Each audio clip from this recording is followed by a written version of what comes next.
Yeah, Josh, you took some real shots out there in the first and second quarter. And one of you seemed to bend you over. What's going through your mind?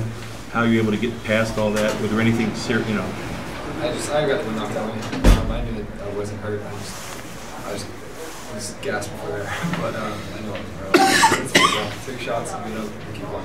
Jim was saying he had talked to you about hiding the pain. Is that something you thought about in the back of your mind? Yeah, but I mean, it wasn't really pain. I just couldn't breathe for like 10 seconds. So, I mean, I know what it means if I'm just going to fight through it. It's football. We'll keep rolling. How big was this win in your career? Very big. Next one will be bigger, next one will be bigger, next one will be bigger. Talk about that next week, and you have one regular season game left. Can you beat USC? Absolutely. Josh, the first drive you guys came out, just hit him quickly, got deep passes, got a quick touchdown. How critical was that for the UCLA offense when it devolved into just a defensive battle the rest of the way? Every drive is as important as the previous, so our goal doesn't change when we step on the field and score touchdowns. Halftime, Coach talked about maybe you saw some things actually correct your plays. What were you seeing that you were able to kind of do in the second half? I didn't really draw anything up. I just kind of rolled points and stuff that they were doing. Maybe talk about that. What were some of the things you were seeing at halftime you felt like you could do? Just little adjustments. There were a lot of man coverage, and that narrows your game down a little bit because it just goes on and on. For both of you guys, how did Utah's defense compare to other ones that you've seen this season? How did Utah's defense compare to other ones that you guys had seen this season? They were definitely they had a good front four, similar to BYU, and I'm sure just like USC's going to have. So it's definitely a great game for us leading to next week. Either one of you talk about what the locker room was like just now, and again comparing it to a week ago right after Washington State. Oh, I mean, of course, a bunch of 18 to 22-year-olds, we're going to have fun in there. So, of course, we're happy, but we definitely know that we have to get our minds on this week. Josh, there's a lot going on out there. Clearly, with their change in place in the sidelines, you're calling audibles. You seem a lot more comfortable now with all this than you did earlier in the season. Is this something that you're growing into, this game management, game control?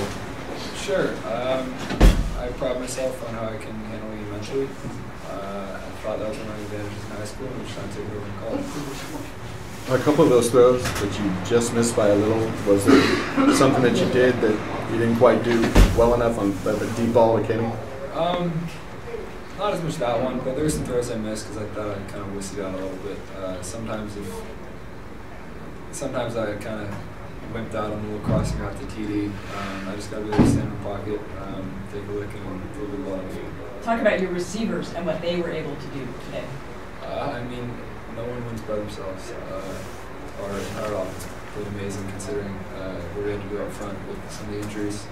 We had guys rotating, stepping down, Caleb's kicking from right tackle to right guard, which are completely different planes with regards to schemes and everything for the player. We had Fred come in, and we were just, the resilience of the team is just incredible. I mean, Paul's blocking his butt out there. They were bringing 6 a lot, and he saved me a few times. Our receivers made some great plays. I probably should have had 2 picks this game. TD built me on that first drive. No one's by themselves, and I just thought it was great to be.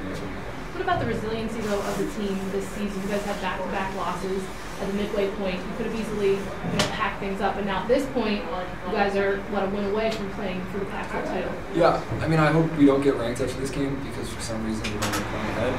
We like the people without us. We just have that kind of fighter mentality. We've got a lot of dogs on this team, and all we want to do is fight. Yeah, Paul, what do you tell a freshman like Josh about the USC game, it being their first game? How do you prepare someone who's never been there before for it? I mean, he grew up in California, so I'm sure he knows a lot about the rivalry. I'm sure he's been to a lot of UCLA, USC games. I mean, this kid's very boys. This is not going to be any big stage for him. I'm sure he's going to have fun. Josh, do you think you're going to feel any juice, special juice? Just it's SC, it's a rivalry game. You've kind of been even keel all year, but will it feel any different? Yeah, before the game, before the week, but when time comes, I always lie down and as we come back in after warm-ups and breathe a little bit, lower my heart rate, and go out and treat every game, drive, and play. Just like BYU, being Virginia, being here. Watch just as much film, and lift just as many weights, and we're going to fight our butts off. All right, thanks, guys.